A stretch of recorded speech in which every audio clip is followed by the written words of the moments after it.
पण आम्ही जात आहोत श्री क्षेत्र आगडगाव येथे। मशनरीला जोडल्या ते म्हणले भाऊ आता ही भूताची यात्रा पूर्ण कॅच होईल। आता भूताची यात्रा कॅच होईल, आता आम्हाला माहिती होतं ही कॅच होणार नाही, हे कारण पूर्वीपासून आलेलं आहे।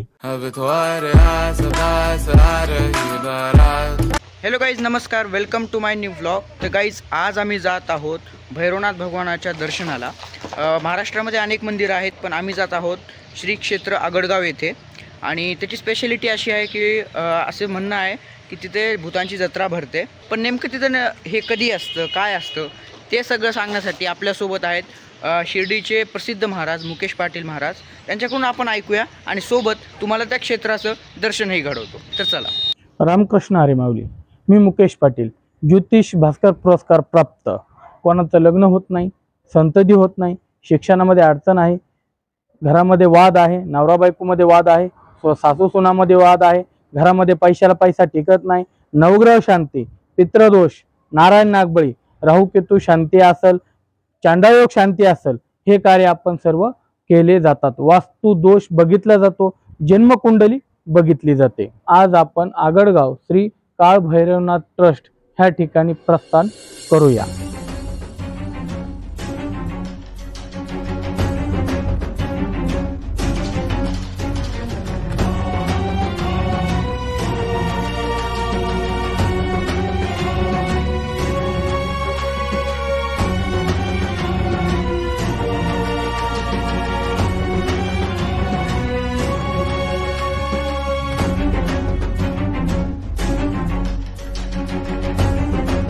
तर गाईज फायनली आम्ही आलो आहोत आगडगाव येथे। आगडगावची जी स्पेशालिटी आहे की इथे भूतांची यात्रा भरते। तर या यात्रेमागचं कारण, ही यात्रा कशामुळे भरते, किंवा बरेच लोक इथे आले होते की हा अंधविश्वास आहे, त्या लोकांसोबत पुढे काय झालं, या गावाचं रहस्य काय, हे सगळं आपल्याला या गावचे पुजारी माननीय शिंदे महाराज सांगणार आहेत। तर त्यांच्यासोबत आपण थोडी बातचीत करूया। सुनील लक्ष्मण शिंदे, आगडगावचे पुजारी। ज्यावेळेस आम्ही महाराजांशी संवाद साधला त्यावेळेस आम्हाला कळाले की महाराज हे मंदिरातले मोठे पुजारी असून त्यांच्या गेल्या 5 पिढ्या हेच काम करत आल्या आहेत। आणि हे मंदिर सगळं भूतांनी बांधलेले 3 राक्षस होते, त्या 3 राक्षसांनी मंदिर बांधलेलं आहे। एका रात्रीमध्ये बांधलं, गंगेचं पाणी आणून बांधलं। तर त्यांनी वर मागितलं आपल्याला का 2 पायाचा बळी आम्हाला पाहिजे, त्याच्याकरता आपण 4 पायाचा बळी त्यांना कबूल केलेला आहे देवानी, म्हणून ती यात्रा त्यांची मानलेली जाते। देवामध्ये चोखा नैवेद्यच आहे। आणि हे सगळं कोणत्या ग्रंथात? ग्रंथामध्ये नाही, हे भूकालामधलंच मंदिर झालेलं आहे ना। आज आमची 5वी पिढी हे परंपरा म्हणजे आम्हाला सगळ्याला माहिती आहे। हो हो, पिढीपासून आलेलं आहे, लिखित नाही याच्यामध्ये। हनुमान जयंतीच्या झाल्याच्या नंतर चतुर्थी, आणि चतुर्थीच्या नंतर जो रविवार येईल ते रविवारी, पण जो 3ऱ्या दिवशी रविवार येतो तर तिजीची यात्रा आमची इथं होत नाही, त्याच्यामुळे त्याचा पुढचा रविवार पकडावा लागतो। त्या दिवसापासून तर आमच्या गावामध्ये धुणं धाणं सगळं करावं लागतंय। दाढी डोकी कोणी करायची नाही, ते आमच्या इथं पाळल्या जाते। आमच्या इथं लेडीजला 2 बऱ्या करावं लागते, नवरात्रामध्ये धुणं धाणं करावं लागते, आणि यात्रेच्या टायमाला पण डबल म्हणजे धुणं धाणं करावं लागते। त्या दिवशी जुना कपडा कोणी ठेवला जात नाही, अशी आमच्या देवाची कहाणी आहे। एवढेच नाही तर आम्ही आश्चर्यचकित तेव्हा झालो जेव्हा महाराजांनी काही रहस्य सांगायला सुरुवात केली। ते रहस्य ऐकून आम्हाला आमच्या कानांवर विश्वास बसत नव्हता। त्यामधील काही मुद्दे असे होते की येथे स्थित असलेल्या मंदिरातील लिंबाच्या झाडाला लिंबोळ्या येत नाहीत। दर रविवारी येथे भोजन दिले जाते, ते 10 ते 11 हजार भाविक येथे येऊन ग्रहण करतात। या गावात 2 मजली एकही इमारत नाही, लिंबाच्या झाडाचं लाकूड जाळलं जात नाही, आणि अजून अशा बऱ्याच गोष्टी आहेत, पण त्या तुम्ही स्वतः ऐका। लिंबाच्या झाडामध्ये इथून मागे जी सुविधा नव्हती, सर्पडौस झाल्याच्या नंतर तर आमच्या इथं पांढरं वस्त्र नेसायचं, लिंबाच्या पाळ्याच्या ढगळ्यात टाकायचं, तुपाची ज्योत लावायची, देवाची गर्जना करायची।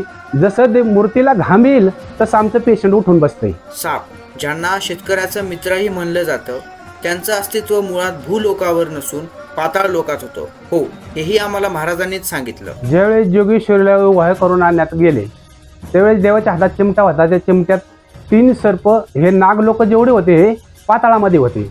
पण ज्यावेळेस विवाह करून जोगेश्वरीला आणलं त्यावेळेस त्या चिमट्यामध्ये 3 सर्प गुंतून आलेले आहेत। तिथून पुढे सर्पाची उत्पत्ती आपल्या पृथ्वीवर झाली, नाही तर हे पाताळातले होते पूर्वीपासून। तर ते आजही ॲक्च्युली ते चिमट्यात गुंतून आल्यामुळं सर्पवर आहेत। म्हणजे आज जे सगळे साप आहेत ते सगळे त्या प्रसंगामुळं वरती आलेले आहेत। आणि हा प्रसंग कधी घडला? हा भूकालामध्ये झाला। 6 महिन्याची रात्र होती कुंभकर्णाची, त्या काळामध्ये हे मंदिर बांधून घेतलेले आणि त्यावेळेस त्यांनी ओहो करून जोगेश्वरीला वरती आणलेलं आहे। येथे अंधश्रद्धा निर्मूलन समितीचे माणसंही आले होते। त्यांना वाटलं की ही अंधश्रद्धा आहे। त्यांनी ज्यावेळेस आपलं काम सुरू केलं त्यावेळेस त्यांच्यासोबत असं घडलं की कासावर हिडिओ कॅसेट लावलं त्यांनी, मशन रिळा जोडल्या. ते म्हणले भाऊ आता ही भूताची यात्रा पूर्ण कॅच होईल. आता भूताची यात्रा कॅच होईल. आता आम्हाला माहिती होतं ही कॅच होणार नाही, हे कारण पूर्वीपासून आलेलं आहे. आता आम्हीच्या मंदिरात पुजारी इथे 5 पिढ्या गेल्या आमच्या मंदिरामध्ये. त्याच्यामुळे आम्हाला ही कहाणी माहिती होती का हे ऍक्च्युअली यांना काही सत्य होणार नाही, आजपर्यंत झालेलं पण नाही. तर त्यांनी काय केलं, रिळा जोडल्या, मशन कासावर जोडलं. आम्ही सकाळी रात्रभर झोपलो, सकाळी मंदिरात गेलो.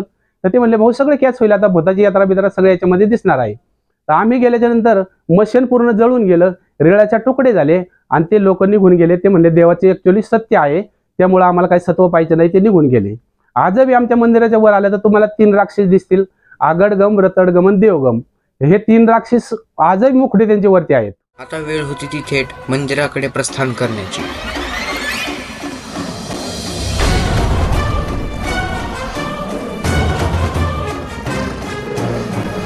मंदिरात आम्हाला ते सर्व काही बघायला भेटलं जे महाराजांनी आम्हाला अगोदरच सांगितलं होतं.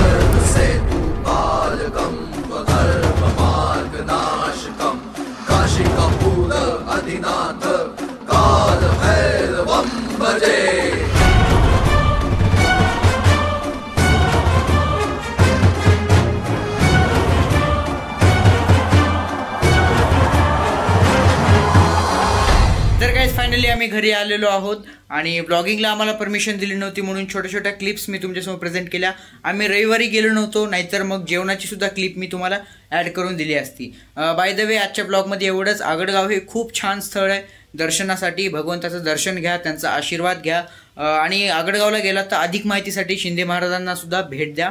मुकेश पाटील महाराजांचा नंबर मी डिस्क्रिप्शनमध्ये देतो, त्यांनाही तुम्ही कॉन्टॅक्ट करू शकता. आजच्या ब्लॉगमध्ये एवढंच. जर हा तुम्हाला ब्लॉग आवडला असेल तर लाईक करा, शेअर करा, चॅनलवर नसाल तर सबस्क्राईब करा. लवकरच भेटू नेक्स्ट व्हिडिओमध्ये. तब तक के लिए नमस्कार, बाय बाय, जय हिंद.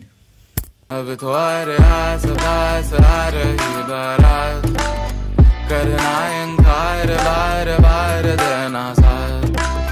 अब तुम्हारे आस-पास आ रही बारात, करना इनकार बार बार देना साथ.